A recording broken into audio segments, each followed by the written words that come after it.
کہا حضرت ہم گناہ چھوڑنا چاہتے ہیں، چھوٹتا نہیں، کیسے ہم چھوڑیں؟ تو حضرت ابراہیم بن ادھم کے پاس بھی ایک نوجوان آ گیا تھا.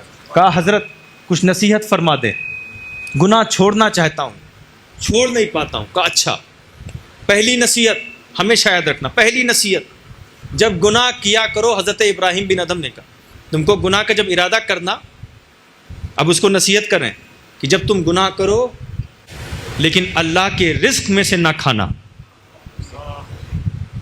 یہ پہلا طریقہ بتا رہا ہوں گناہ چھوڑنے کا. کہا حضرت یہ تو بڑا مشکل وظیفہ ہے، سارا کھانا اسی کا ہے، سارا رزق اسی کا ہے، یہ تو دوسرا کوئی وظیفہ بتائیں.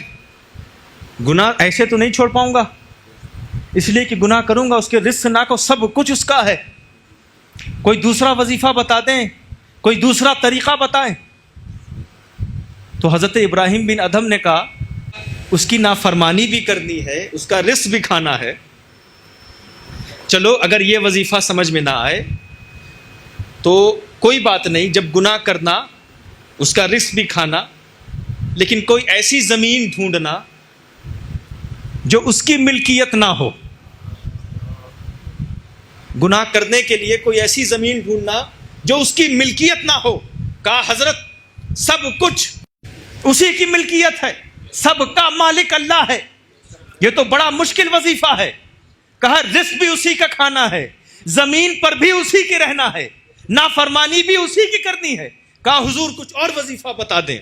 یہ تو نہیں کر پاؤں گا. کہا اچھا، رزق بھی اسی کا کھانا ہے، زمین پر بھی اسی کی رہنا ہے. چلو ایک اور وظیفہ بتا دیتا ہوں. جب گناہ کرنے کا ارادہ کرنا تو کوئی ایک ایسی جگہ چلے جانا جہاں وہ تمہیں دیکھ نہ رہا ہو. کہا اس کی نظر سے ہم نہیں چھپے ہیں، مشرق مغرب جنوب شمال ہم کہیں نہیں چھپ سکتے، ہر جگہ وہ دیکھتا ہے، ہمیں دیکھ رہا ہے.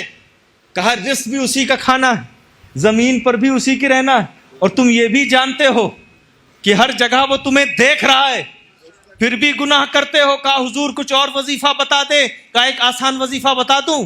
کہا چوتھا وظیفہ. کہا ایک اور وظیفہ بتاتا ہوں. جب موت کے فرشتے آ جائیں نا اور تمہاری روح قبض کرنے لگیں تو کہنا اے موت کے فرشتوں کچھ مہلت دے دو، توبہ کر لوں. کہا یہ تو نہیں ہو پائے گا حضرت، یہ تو نہیں ہو سکتا، ایک منٹ کا بھی وقت نہیں ملے گا، ایک لمحہ بھی نہیں ملے گا، جو وقت مقرر ہے اسی وقت روح قبض ہوگی.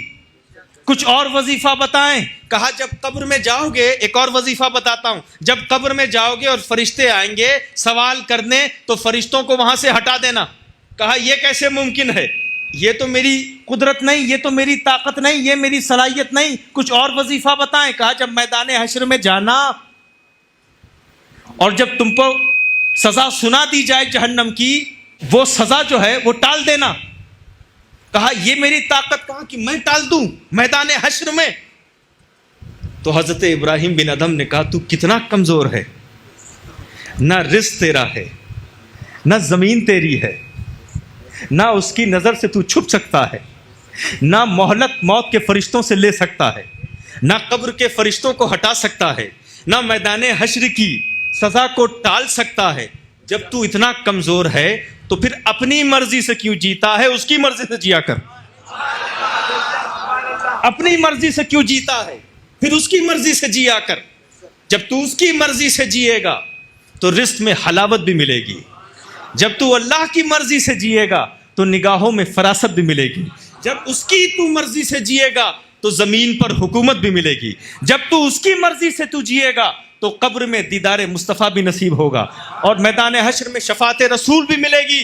اسی لیے دوستوں اور بزرگوں، جو لوگ اپنی زندگی اللہ کی مرضی سے گزارتے ہیں تو وہ نظام الدین بنتے ہیں، جو خود بھی اس کا رزق کھاتے ہیں اور اللہ ان کے ذریعے سے دوسروں کو بھی رزق دیتا ہے، ان کے لنگر سے دوسرے بھی رزق کھاتے ہیں.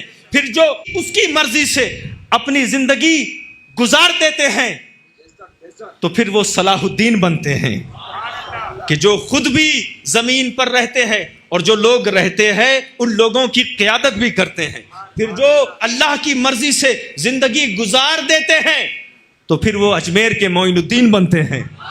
کہ جن کی نظر اللہ کی رضا پر بھی ہوتی ہے، بندوں کے دلوں پر بھی ہوتی ہے، پھر جو لوگ اس کی مرضی سے زندگی اپنی گزار دیتے ہیں تو پھر وہ علاء الدین صابر کلیری بنتے ہیں، کہ جو اپنی نماز جنازہ میں خود ہی اپنی نماز جنازہ پڑھاتے ہیں، پھر جو اس کی مرضی سے زندگی گزارتے ہیں وہ محی الدین عبد القادر جیلانی بنتے ہیں، جو قبر میں خود بھی کامیاب ہوتے ہیں، اپنے تربیت یافتہ مریدین کو بھی کامیاب کرتے ہیں، پھر جو اس کی مرضی سے زندگی گزار دیتے ہیں تو میدان حشر میں مخدوم اشرف جہانگیر سمنانی بنتے ہیں، جو خود بھی جنت میں جاتے ہیں، اپنے مریدوں کو بھی جنت میں لے جاتے ہیں۔ اسی لیے دوستو، اللہ کی مرضی کے ساتھ زندگی گزارو۔ جو اپنی مرضی سے زندہ رہا وہ یزید تخت پر بیٹھ کر بھی مر گیا، اور جو اللہ کی مرضی سے جس نے زندگی گزارا وہ حسین گردن کٹا کے آج بھی زندہ ہے۔